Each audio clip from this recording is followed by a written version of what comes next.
Okay, so are there any students in an online program for HIM right now, or you're starting fresh?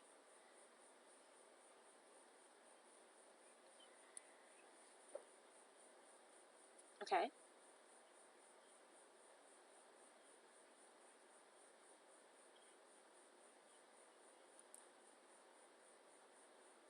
Mhm.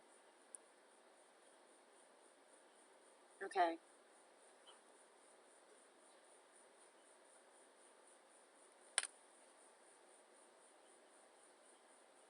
Mhm.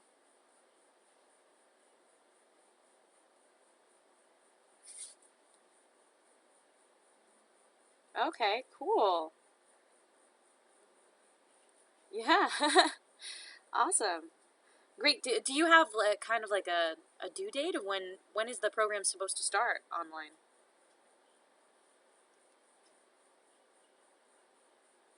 Mhm.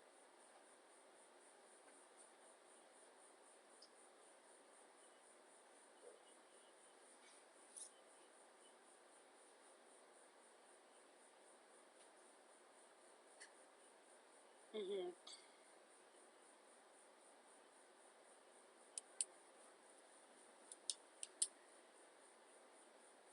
Okay, March.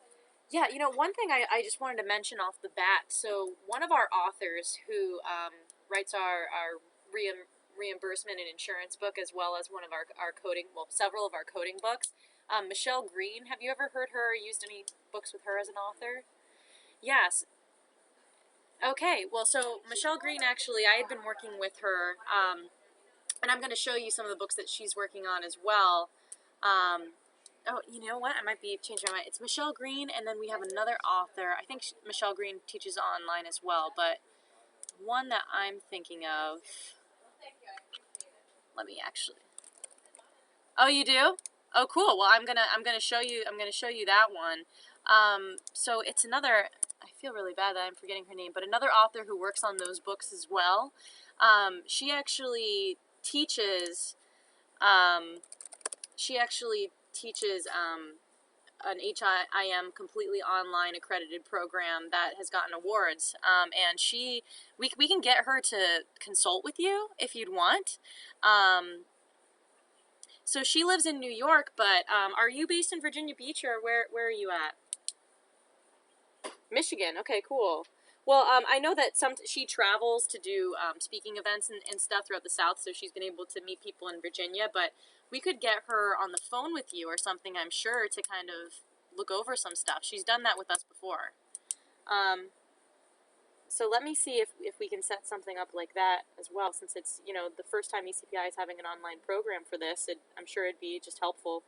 Um, Cool. So yeah, let me get more information to you about that. But I'm happy to dig in and show you MindTap for these books. And maybe this would be a good one to start with if you're using it. But this is your instructor resource center. Had you been here in the past? It looked like you had some books already added, like this one.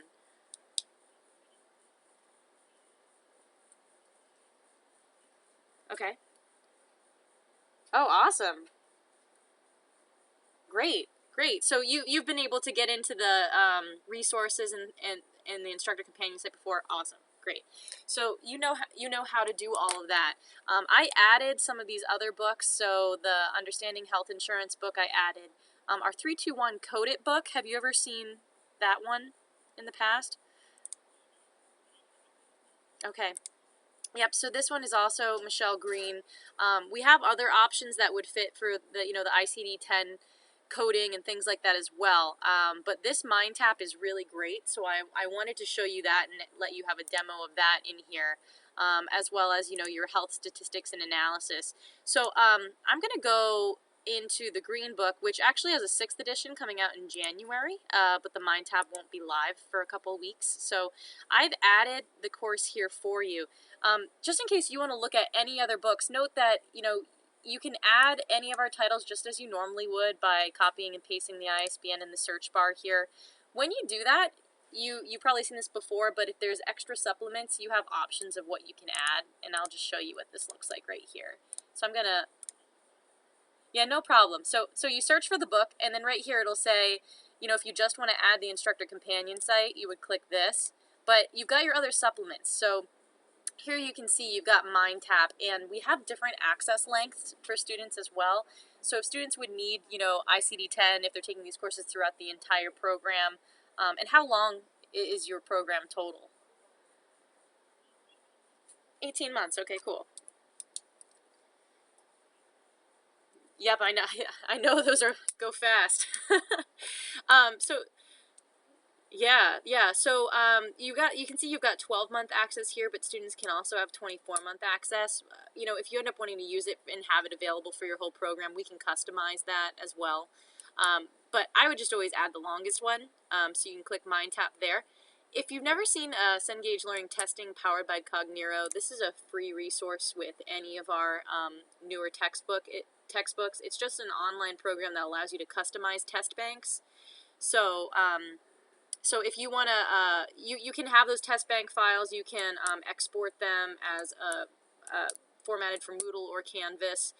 You can customize them before you put them in there. That's available for anything. So I'm happy to show you that as well. But I would select both and just click Add to Instructor Resource Center. You might have seen there was one option that's had like MindTap demo. That was probably the demo version before it was actually live. You know what I mean? So you wouldn't need that. But you can see I had already had this stuff loaded, so it didn't really change my screen. But to create a MindTap course, to get this link right here, literally all you do is click Create Course. It'll walk you through a few very, very simple steps. I've created a demo of all of these that I've added here for you. This little orange Manage Courses guy, this is nice because you can see all of the MindTap courses that you have, no matter what book. So I've created 3. Yep, I've created 3 for you right here. And, I'm sure that your students, if they'd be using this, it would be integrated into Canvas. Is that right? Okay, so for them to get on, really the easiest way we can set it up so that all they have to do is log into their Canvas course. They don't have to come into our site. They don't have to enter an access code and all of that. If it wasn't integrated into Canvas and students were just coming to our website, this is just a quick link that would get them where they need to go to register. But you won't even have to worry about that. But you can see you can edit the course here if you want to change the start and end dates. I just put everything through May or April for you to look at. And then you just click any of these links to get into that MindTap course. So I'm going to click green. It's going to open as a new window. So the first time that you're playing around in this, you might get, depending on your browser settings, a pop-up blocker warning, right? So if you do, just click, approve or whatever so that you don't get that pop-up blocker, because these assignments do open in new windows. So right here, and I know that you had seen MindTap quickly. Do you want me to go through the navigation and kind of the basics as well?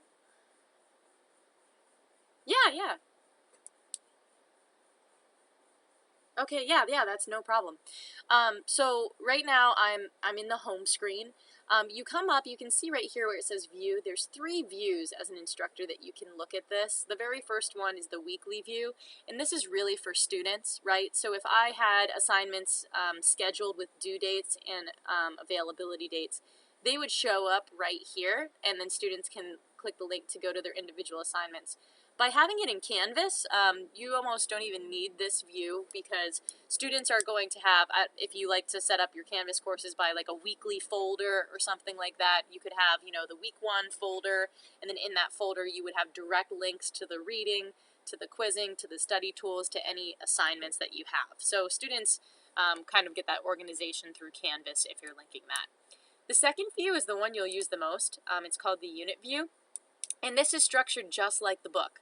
So every MindTap course includes the full ebook inside of it. It's also completely structured around that book. So in this 3-2-1 Code It book, you've got 5 parts. If I open any of these parts, I'll see the chapters that are included inside that, and then can navigate to those chapters. Something that's cool about MindTap, if you would use this book, and let's say, you're only going to use part 1 and part 2 in one 5-week class, and then you have a second 5-week class that uses part 3 and 4. We can hide anything you don't want to use. So as I hover over any of these, I get a little hidey tool.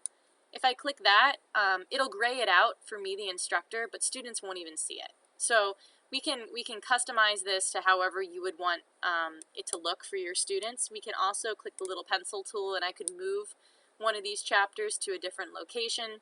I could change the title, so if I just want to call it, week 3 or something rather than that, I can do that as well. So however you want to make this look for your students and how your courses would be split up, we can absolutely do that. You can see I'm just an instructor, so I have the power to do that myself. But something to note throughout this whole process, and if you talk to any of the instructors who are piloting MindTap at UCPI right now or who have used it in the criminal justice program, we actually have a member of our team named Ashley, and she is our digital solutions coordinator.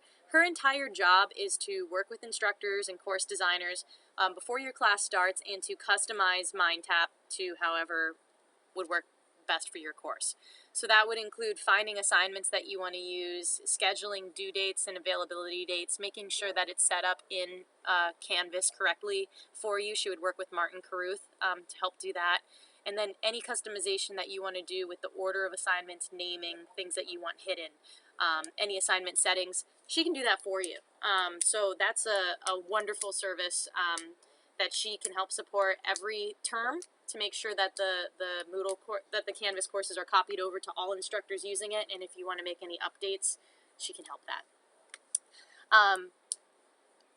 Great. So you might have seen I sent you this morning a link, and let me find that actually in my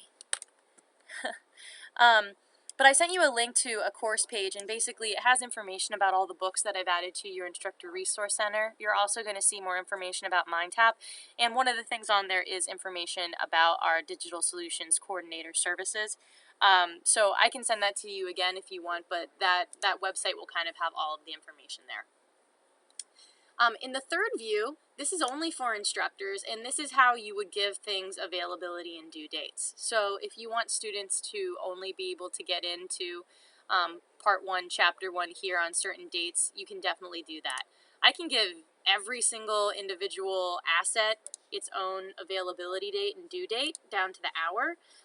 But if you wanted to say all of Chapter 1 is available today starting now, and it's all due. Actually, sorry, I would do it here. I would just check Chapter 1, and then this little calendar that pops up at the top, this is going to assign dates to all of what I have selected. So I'm going to say that Chapter 1's available now, and it's due tomorrow. It's going to be a quick turnaround, but I'll click Apply, and all those due dates are added here. So again, this is something Ashley could help you with, but you can see it's pretty easy to edit that yourself. And once I've given things availability and due dates, you can see how they pop up in this weekly view for students. Something I like about this is it will show them if it's something that's a graded, that's going to end up ultimately in their Canvas grade book. It'll have this orange G and say counts toward a grade. And then this little bar will show me what percentage I've completed so far. So I know that all these things are due this week, and I have all of my work to do at this point. So it's a kind of nice dashboard for students to see what they have to work on next. Do you have any questions about these 3 views? That's the basic navigation.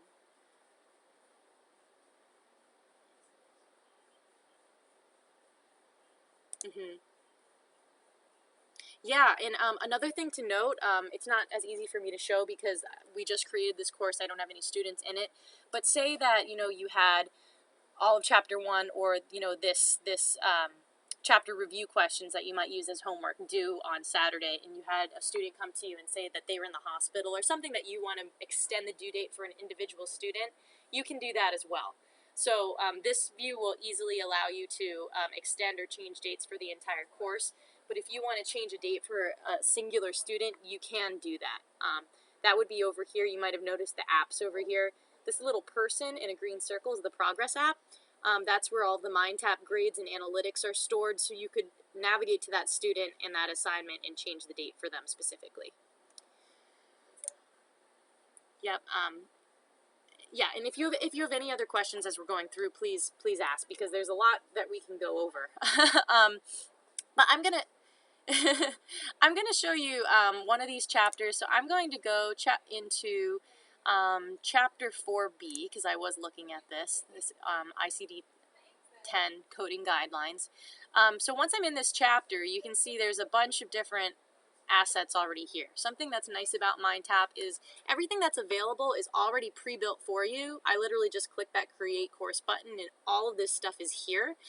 You might not need all of this stuff, right? Maybe it's too much for your students who might be reading 2 or 3 chapters in a week to be able to do all the assignments for each chapter. So again, you can hide these if you want, but they're all available for you. So all you have to decide is whether you want to keep them visible or hide them. You can see in the beginning of this chapter, there's always going to be a reality check.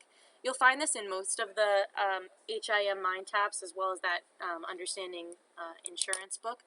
But basically, any assignments that open up will give me some brief instruction on how I'm going to complete it.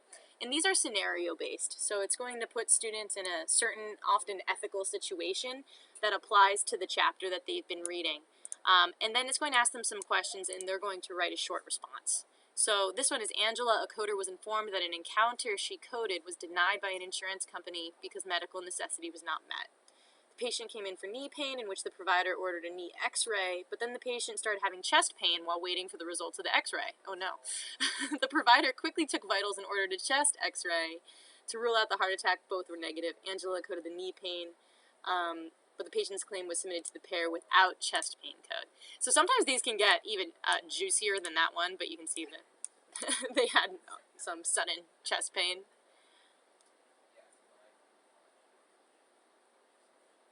Yeah, so these will be found at the beginning of every chapter. I can try to get a list of these. I think there might be more than one at certain chapters, but so students are actually writing, you know, a response here to this scenario, and this is one that instructors would have to grade on their own, right? Because the student could literally write whatever they want. So you can see here, students do have a check my work feature. Right here, it's going to say because it's a short response, some answers will vary, but it's going to give them a little bit of information, right? That could help them with it. So, yeah, so you can decide whether you want students to be able to see that feedback or not. Automatically, it's there for students to be able to check it out, but you can change those settings if you want to. So, as a student, I would write my response. I would click submit for grading. Yes, I want to submit it. And it would tell me, normally if it's an assignment that can be automatically graded, it'll give me my grade right here, but it's telling me that it's been submitted to my instructor. Okay, so the instructors would then give that submission a grade. Once we go down here, you can see it's just got the objectives for the chapter, what students are expected to learn. Any of these little icons that are an open book, it's basically going to be a reading. Any of the icons that are a pencil with a paper are going to be an assignment that would be graded. And then you can see some study tools like flashcards or a video that they would watch have different icons here as well. But if I go into the ebook, did anyone show you the ebook when you were at the faculty conference? Okay, so this is really cool. When I get in here, so the first time I open up any chapter, it's going to take me to a hyperlink table of contents. So I can, you know, maybe I want to go to combination code right away. When I'm in here, any of the key terms will be highlighted here. Sometimes they're hyperlinked with the definition. But you can see as soon as I highlight anything, I get this little option window. And I can annotate in here. I have one of 4 colors that I can highlight text with. If I select something and click Add Note, a little sticky note comes up, and I can save that. It'll be right here in the margin for me to come back to. You also have some tools up here, like you can make the text larger to make it easier to read. You can bookmark a page. Note that you can actually have the page read out loud to you with this button right here to read the entire page, or I can select some text, and maybe you'll be able to hear my microphone here. I can select a little bit of text and have that read out loud to me as well by clicking Read Text. A diagnosis with an associated secondary. So you can see it'll highlight each word as it's speaking it, which is nice. Yeah, it definitely is. I mean, I've had students who are ESL learners. It helps them because, you know, it does highlight the word. They can listen and follow along. Also, I've had students who told me that they listen to their ebook while they're folding laundry, you know, things like that. Something to note about the ebook, it already was able to be fully downloaded to any smartphone, so an Android or an iPhone. We did get notification this week that it's also downloadable to an iPad. So that's a big thing, so that students don't have to be searching for Wi-Fi or be using their data if they want to read this online. So there are those features there. Note, this is something that's kind of neat. While I can highlight in those colors, here's the definition right there. As an instructor, I can highlight something in a fifth color, orange. This is only for the instructor, and it says shared. So the idea with this is if I'm preparing for, a term before it starts or a certain chapter before we're going to go over it, whatever I highlight in orange will then be shared with all of my other students' ebooks. So when my students come in to read chapter 4, they'll see that this certain area is highlighted in orange and know that it's something I want them to pay attention to. Likewise, if I add a note and say this is on the test or whatever I want to tell them, and click this little share button, my note now turns orange, and again, that will be in all my students' ebooks. So it's a way that you can help direct their reading, keep them on track, and also kind of interact with them even when they're doing homework and they're not there. So it's another good, and something for, online instructors, visibility is so important, so it's another way to let them know, the instructor is there, they're helping, organize and structure the class. Beyond that, you might have noticed this little pencil guy here. Whenever you see a pencil, that's only an instructor feature. Otherwise, MindTap looks very similar to students as it does to instructors, except for a few of these things. So if I click the little pencil tool, I'll get plus signs in several places in the ebook. If I click any of them, I can add media to that part in the ebook. So right here is reporting the same diagnosis code more than once. Let's say I want to add something right here. So once I click that plus sign, you can see what I can add. I can add an RSS feed, which would be a current list of news articles. If you want to bring in some, current events into the course and have students check out some articles, that's a good way to do it. You can add a YouTube video. See now homework activity would be we have homework multiple question quizzes and assignments within the chapter that I'll show you, but if you want to add some questions from the test bank into the ebook, you can do that.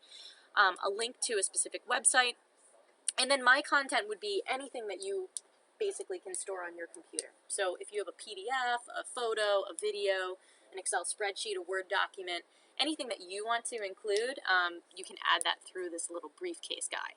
But I'll show you the web search, because this is kind of easy to see.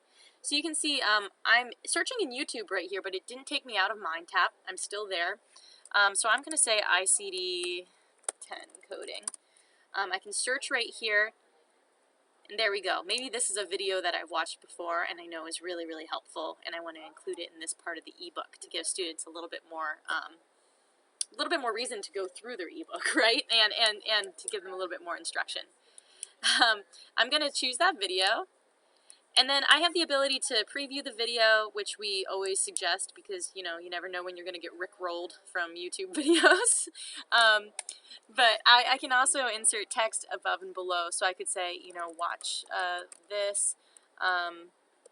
It will be part of our Canvas discussion board this week, or something like that. And then I also have the ability to write text afterward. I'm going to click continue. And you can see right now, this video is automatically added right into the ebook. And when students come through here, they'll see this.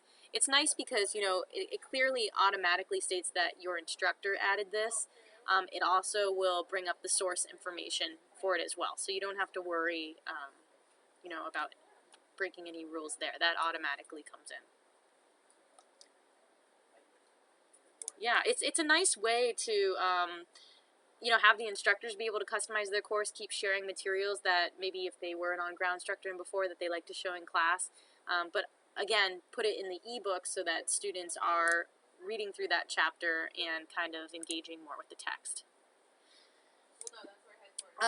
Those are the basics of the ebook. You can see you can also print out pages here. Something I wanted to show you, the first time I saw this, I was like, okay, that's great. You can highlight things and take notes, but how can I find those easily? On the app dock over here, this one that looks like a book with an orange highlighter, Study Hub, it's my favorite one. So it will open up here, and any bookmarks I've made throughout the entire book will be found here. It'll always give me a link to go straight back to that page. And the same thing with any notes and highlights. So you can see I've only read it in chapter 4 so far. It'll break it down by section and kind of have like an outline here. But I'll have all of my notes and highlights on one page. I can always get right back to that page in that section where I had it. And I can even print this out. So the nice thing here is if you're an instructor or a student, you know, either preparing for class or reading your chapter assignment, you can kind of create your own little study guide of everything that you thought was important right here. And in this little, yeah, because, you know, my kind of thing against ebooks when they, you know, were becoming more popular was like, well, you know, I like to take notes while they put in highlights, but then how am I ever going to find them again, right? So I think this kind of helps solve that issue. In the study guide button, this is a way to help you basically add everything that every possible resource from the ebook for that chapter to help you study for a quiz or a midterm. So I'm going to say, you know, this is my midterm study guide. I've obviously written that before. I can select which units I want to include. So say my study guide included chapters 1 and 2. I can select both if I want. I'll select chapter 1 and select all. This will give me all the key terms and definitions for the entire chapter.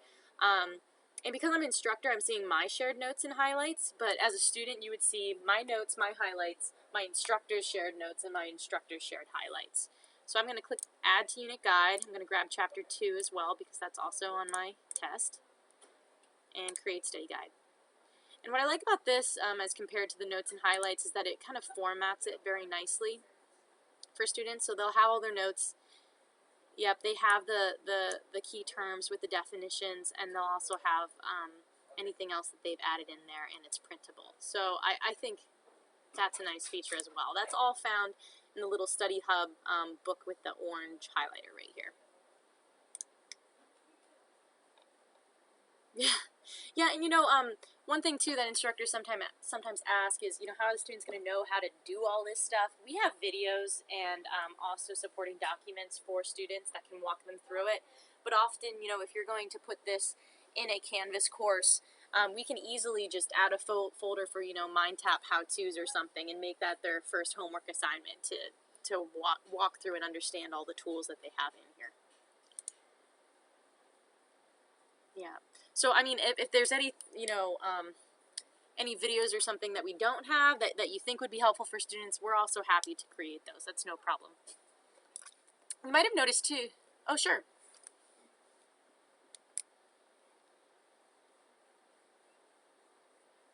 Mm-hmm.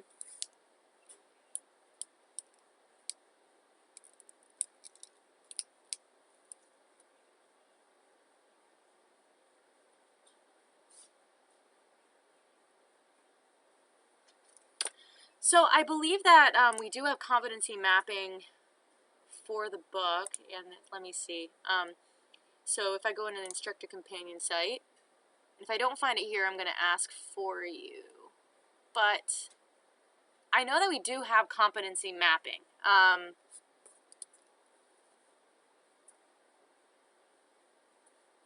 Mm-hmm.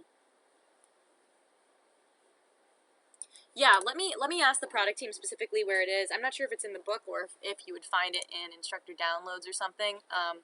But I can get that for you, so we're not wasting time searching for it right here. Yeah. Good question. What I wanted to note here as well, you can see in this MindTap, there's also mini quizzes built within the ebook. So you can see there's a whole bunch here, but this is also a big chapter.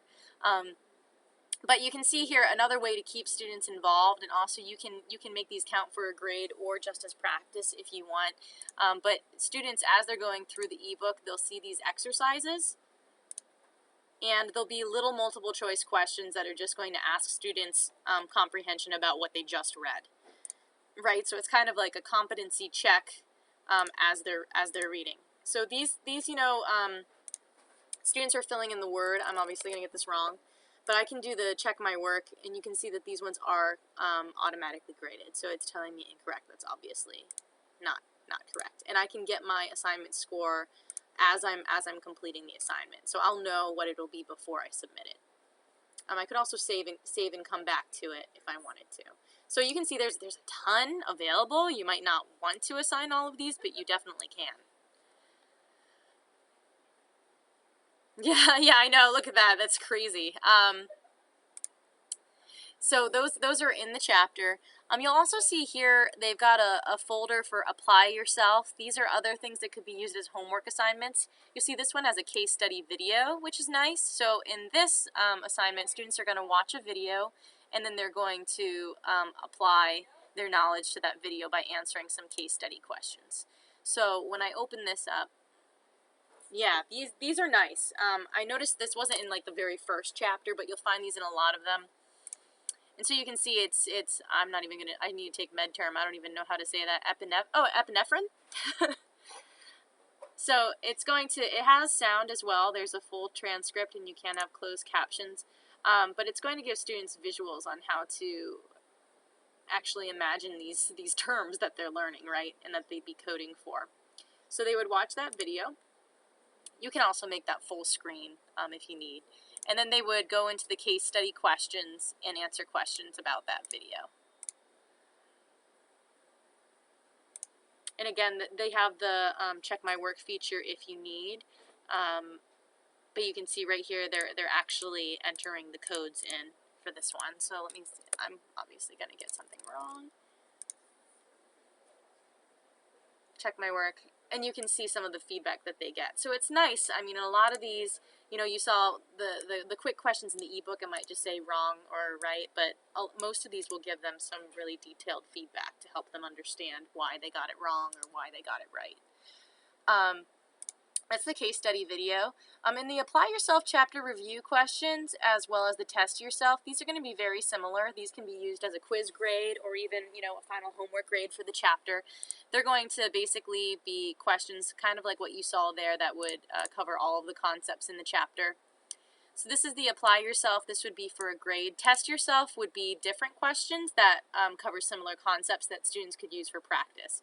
So if you wanted to use these as a quiz grade, you know, students could improve their score by taking the time to go into the test yourself activity. Yeah, so that's nice. And I can show you too once we get into the analytics where you can see if students are making use of those these study tools or not. So it's kind of helpful for an online instructor who might not be seeing someone in class all the time.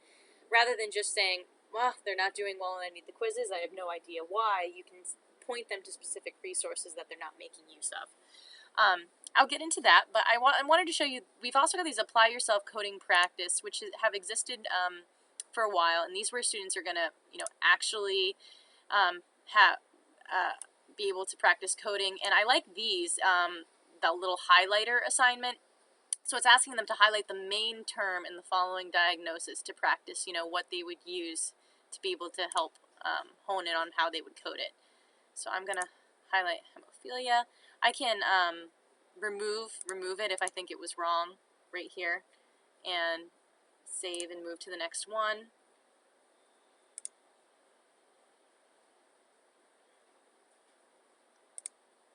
So now that I go here, if I check my work, it's telling me it's incorrect, so that's why my score, So I would click and move along. So they have those kinds of questions here. You'll also see some fill in the blanks. There could be other things like matching, but I think those highlighting questions are pretty cool.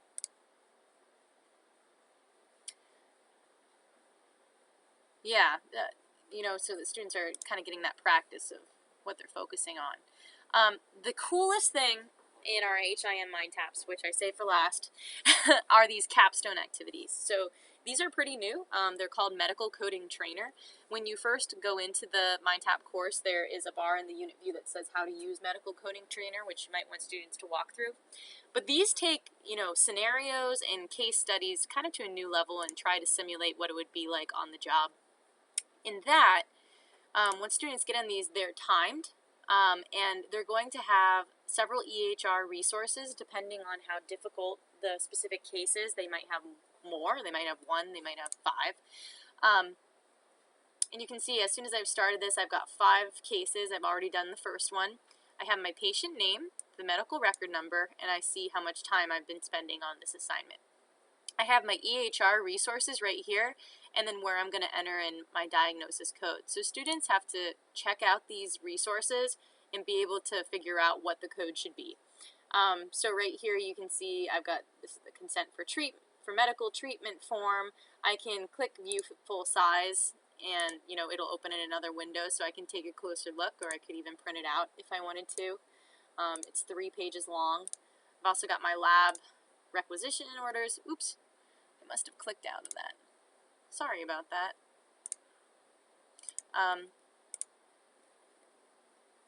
Note too, these are saved as I go, so it wouldn't have messed up any progress with this, unless if you decide that you want students to complete it all in one sitting. You can change that in the instructor settings, but if for some reason their computer would crash, right, like our computer just gets the blue screen or whatever happens, MindTap does note when there's a computer crash. So on an assignment that students are expected to complete in one sitting, if the computer crashes, they will be able to return to where they left off. So I'm going to open up the lab requisition order. You can look at that and the radiology report.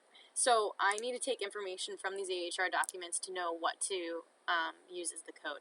I have no idea, so I have my cheat sheet. This is a solutions spreadsheet. This is a solutions spreadsheet that's in the instructor resources for this book and for any book using Medical Coding Trainer. But you can see the nice thing about this is it'll tell you the case difficulty. You can see how many there are. They're actually adding these all the time. So there's 244. They're hoping to get up to 800 within the next couple months. So there's only going to be more of these available. And you can see, how many of each level. I'm just going to search for Angela Point so that I can show you what it looks like when you get one of these correct for once. Okay. And right here, she's got to enter in 2 codes. So I'm going to take that. And then, this is also just a nice resource for you while you're reviewing to see what kind of cases are found in the MindTaps and what all is available, but also for instructors if they want to check this out or try it themselves. Right, yeah. Okay, so you can see I could add multiple codes. I'm going to click Next once I think I've got it right. And you can see it tells me my answer right away. So it says that I got it correct, and it's going to give me, again, some good feedback on why I got that incorrect. Why I got it correct. If I'm going to a new one and I get this completely wrong, like let's say I just do MJ, and I click Next, again, you'll get the feedback, and it'll give you a little bit more reasoning here, and it'll give you the correct answer. If you don't want students to be able to see the correct answer because you want them to be able to have multiple attempts, again, that's a setting that you can change within the homework settings if you want. But it's set up right here so that it'll show them the correct answer. They just get that one wrong and they move on to the next case. Do you have any questions about Medical Coding Trainer right now? This is a newer product, so we're happy to hear any feedback on these assignments. Mm-hmm.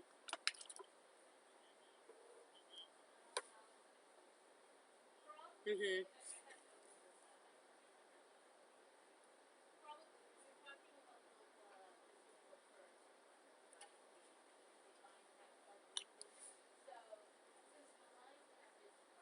Right. Yeah, and once students are done with this, they'll get a kind of like completion report where they could go back and take the time to, look at this feedback again, and the instructors will get that as well. So you'll be able to see what they submitted, you'll be able to see the feedback, and then you also see how long they took on each one. Great. Something else I want to show you that are in these MindTaps, over here on our app bar again, if you ever see this little white Q with a yellow dot in the middle, this is the IQ test creator, and these are usually found in any of our MindTap courses where students often do take a national or certified exam. And this allows you to create quizzes. You know how I said that the Cognero allows you to create customized exams? Well, you can do that here as well. So any of the capstones are going to be those medical trainer exercises. It's showing you everything that's already here in the course. You can view it, you can edit it. So say, you want students to do medical coding trainer, but you think that 5 cases is a little too much, you only want them to do 3, this is where you could go in and view them all and then decide what you don't want to use. You've also got other types of quizzes here. You can see I can create a new quiz very quickly, which is nice. And it'll always give me the difficulty level and then the subject areas. So say that, you know, you had just covered clinics with students and they're still having some issues, they need a little bit more help. You could just go in here and create a quiz really quickly. Just, you know, choose the subject area, choose, you know, I want students to have, you know, 10 questions, and create. And then boom, I've created a 10 question quiz that's right here. And then I can add this anywhere I want to in my course. So you can do that very quickly. I believe the share button is if you want to share this and email it to another instructor. So it'll only email to other accounts that have a valid Cengage instructor resource account. But say that, you know, you have 2 online instructors and one wanted to throw in this extra little quiz and they wanted to shoot it off to their another instructor who's teaching the course in case they also want to use it. You can do that and you can shoot it off to them.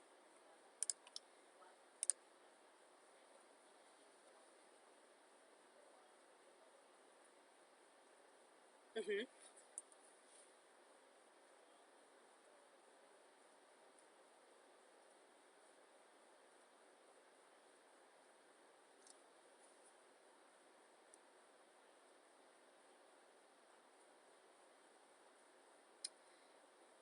Yes. So you're talking about like the results or like the actual quiz? That's a good question. I believe that, let me see if you can get like a file of these. Yeah, so basically you need to be able to export it as a file to be able to put it somewhere else. These specific ones, I don't think so because they're interactive, right? They've got the you know what I mean? They've got the timer and things in them. Let me see, but in the See Now app, this is where a lot of the other homework assignments are housed. And if I click in here, I believe that you can export these. So let me check. That's a good question. So like say here, there's one of the reality checks that's a scenario. I can print that and I can save as. So any of these you would be able to save somewhere. So those are all the reality checks, the scenarios, the apply yourselves, which would be, you know, those coding practice with the highlight. Those look like they are savable. But I think the medical coding trainer may not be. I can check on that though.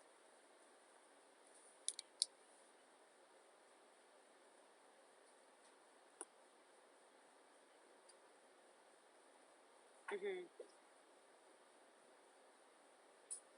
Yeah.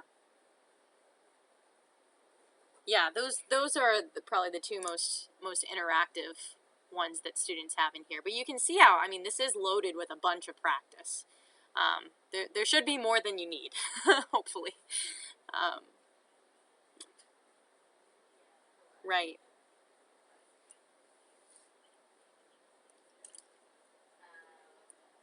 Right, right. And, you know, if you need help creating that or, you know, going into the assignment settings, then Ashley would be able to help you to do that. So one thing I wanted to note, you know, when I was saying, you know, there's certain settings that you can apply. If you go into edit, you have quite a bit of options here, but I think it's assignment options. Let me see. Sometimes this opens in a new window and then I'm like, where is it? I have 2 screens. There we go. So you can see you have a lot of options with most of these assignments. So you have the possible point score if you want to change that. If you want it to only be a practice, that means it won't ultimately go into the Canvas gradebook. The amount of time students can take the assignment, if you wanted them to have a timed assignment, if they can take it multiple times, do you want them to take the grade of the last one or the best one? There's so many options in here. So when you're looking at this, Ashley actually sends out a customization spreadsheet that kind of easily lists out all the options that you have so you can decide, and then she'll basically use that as a template for the rest of the assignments in the course. Yep. One last thing I wanted to show you here too in this little progress app. I apologize, I don't have real students in here, so it's going to link me out to a sample report. But this app is really neat because I know that you'd be using the gradebook inside Canvas, right? So you can see right here it's got the classic gradebook. You would have all your students listed out and be able to see how they're doing on all of their assignments and things like that. But it's got this analytics tab, which I think is really neat. So on this, it gives you a scatter plot where each of the little gray dots are a student in your course. And it's tracking here on the the y-axis, their percentage grade. So that would be all of the graded assignments that they're taking, whether they're the capstone activities, the homework assignments, the exercises that are in the ebook, any of those. It's going to show them their grade here, but then the x-axis is going to track their engagement level. So this is really nice for you to know, especially if you're using it for the first time, how much students actually are engaging with the content. But the nice thing too is that it'll show you if there's any stragglers who, like I said, like a student who's not getting a passing score in the class. It might be hard to know why unless you can see, well, you could click into that student and see how it's telling you your entire class has been logged in 12 hours, had 34 logins, and overall they've accessed 25% of activities, and that's their overall score. If you click on an individual student, you'll see this for them. So you can see how much time they're spending in there, how many times they've logged in, what percent of activities they've accessed. And you can really see how they're interacting with the course, and if there's certain activities that maybe you can point them to help them better their grade. So the activities accessed is nice because it includes all of the assignments. It also includes the ebook, anything that you'd add into the ebook. So if you added a YouTube video or if you added a web link, it would also include that if they click on it, as well as the videos for the case studies, flashcards, anything that would help them study. So all of that's included in there. And actually, let me see if this can...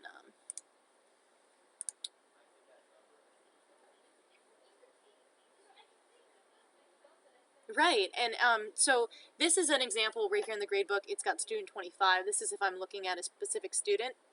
It's going to show me all the assignments that they've been working on in their grade. But you can see here I'm seeing this student has a high engagement level. They've got a 90% score. They've been in the course 13 hours, had 34 logins. And this little bar over here is nice because it's going to show you, okay, they've spent 13 hours, but where are they spending their most time? Orange will be the ebook, so you can see how long they're spending in the ebook versus study tools versus homework assignments. So it kind of breaks it down as well where your students are spending time in the course.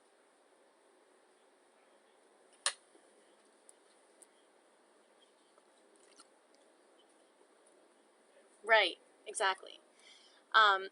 You also can do customization. You can add different categories for how you want the gradebook to work out. That's all stuff that Ashley can help you with if you need. But I think those analytics are some of the coolest part of the gradebook here. We have a few more minutes. Is there anything? I mean, there's a few more things I can show you, but is there anything else you want to look at specifically, or a specific book that you're interested in looking at?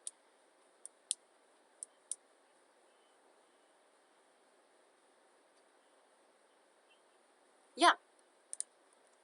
Yep. Yep. So this one is also Michelle Green. It's going to be kind of similar. You do have the medical training coder capstone activities in here. And one thing to note about that, so you saw on that solution sheet that there's however many hundred of these medical coding trainer activities. You have access in MindTap to all of them if you want to add all of them to one course, but say that you're using this book plus the 321 Code It book. You're going to see different ones in this book, obviously, than you would in the other one. But if you wanted to put them all in or draw from another book, you can do that. Okay, so I'm in here. You can see each chapter. I'm going to go into chapter 4. So you can see they've got the reality checks with the scenario again for each chapter. This is a little longer one. They've got the objectives, the reading. There's some quick check assignments in here. So these are just going to be like a quick check quiz. So you can see the naming convention is a little bit different than the quizzes that were in the other MindTap, but you know, we could change the naming so that it all looks the same. And then this also has some learning labs. Oh, this is great. So if I open this up, these are really nice. We have these in some of our med assisting MindTaps as well.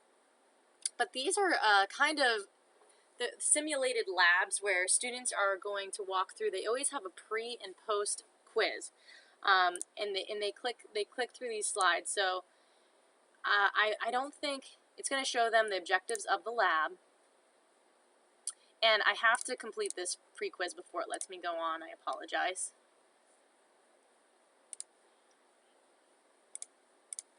Oh, really? Are you looking for pre and post assessments?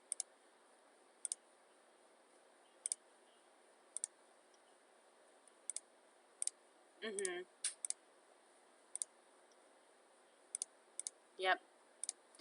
Yeah. And I was talking to, so you can see I only got one correct. I can print this out if I need to. You know, if you would go into one of these courses that doesn't have a pre and post exam set up already, we can definitely help you create those with all of the test banks that we've got, plus the medical coding trainer, plus, you know, any of the questions that we already have pre-built. We could create something like that for you. So if you don't see it, let us know, and we can help work with that. Because I was talking to a CIS instructor who was talking about the pre and post assessments as well. So you can... Yeah, I think so too. Because sometimes students are like, you know, I don't need to read. I think I know this already. But if you prove to them, no, you still have a lot to learn, then they're going to engage in that week, you know? So this is what I wanted to show you. You can see I did the pre-assessment. There's a post-assessment. I'm in the learning activities. This is neat because they're always going to have video of actual people in actual offices, and it'll put students in actual situations where they have to complete activities. So right now, I'm working as a medical coder. It's the beginning of the day in Dr. Erickson's office, and my goal is to complete activities for 3 different patient scenarios. So this is kind of a simulation of the office. Sometimes these will be videos that I watch, so I can see where do I want to go to start my day. I'm going to go to the computer.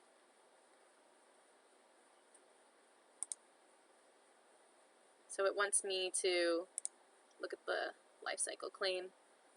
And then you can see here, now that I'm in here, it's going to give me some activities. So these could be a number of things. This is a drag and drop. It could be where you have to enter text, make connections between images or EHR resources. You also always have like a little mentor who could be your coworker or your manager that can give you little hints if you want. But see, I have to figure out the order of when I should do these things. So I'm just going to try. And students have to try at least twice, so I'm sure I'm going to get some wrong. It'll give me feedback.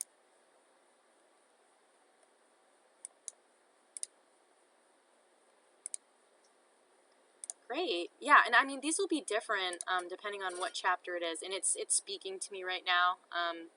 You probably can't hear it, but it's going to walk me through things, whether it's kind of an animation like this, or if it's a video of actual people in an office.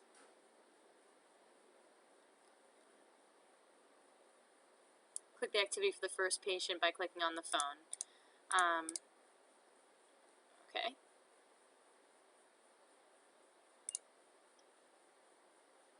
So now I'm actually hearing a conversation, and you can see right here. So you even get examples of how to speak to people as well. So soft skills are built into these learning labs every time as well. So now it's asking me, what do I do next? Do I ask the patient what time is most convenient, go to the appointment calendar, or ask the patient if she's been seen in the office before? Oh, I got it correct. Nice. But you'll always get that feedback. So this is nice because you know, while you're not actually speaking into a phone to someone, you have to make the decision of what you would do and how you would communicate with the patient. Yeah, so these usually, depending on what it is, to work through one of these, it could be 20 minutes, it could be a half an hour. But I definitely think, you know, you have this course in here. Take the time to walk through some of these because they will be different. Let me see. So you can see in this one, you're doing medical billing and reimbursement, and that one's going to be completely different. So this one is loaded with stuff as well. And you'll also see the capstone, some of the capstone activities, the medical coding trainer in here.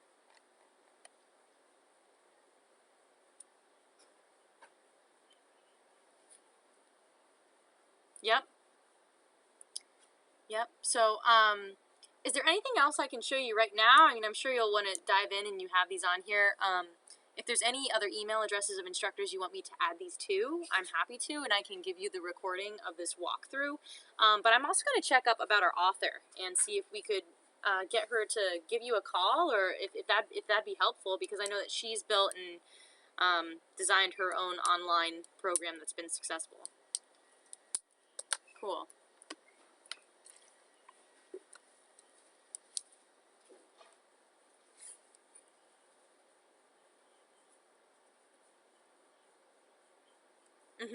Because you're already using it. Sure.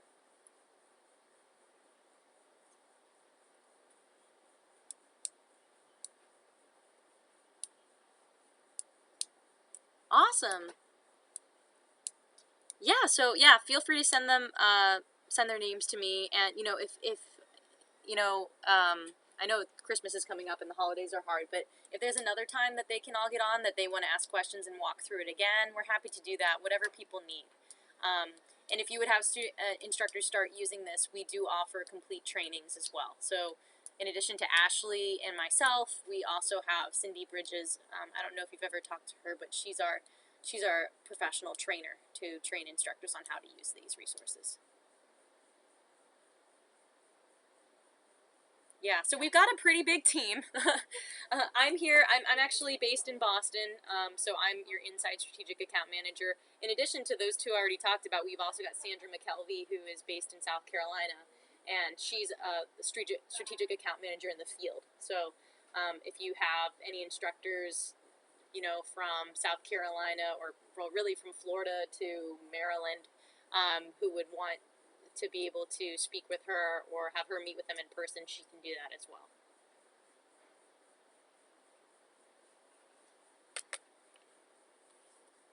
Okay.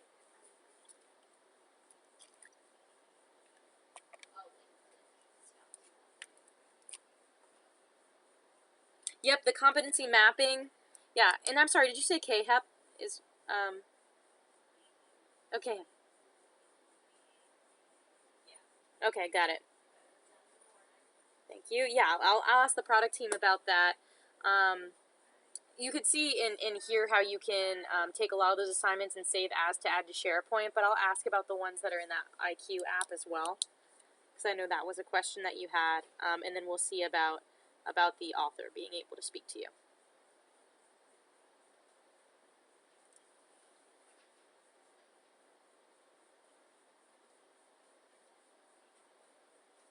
Yep.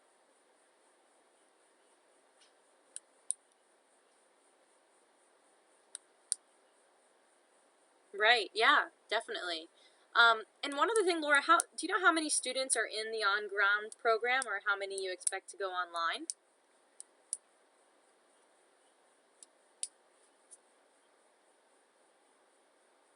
Okay.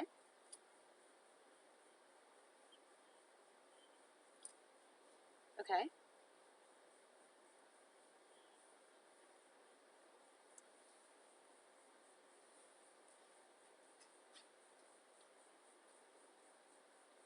Mhm.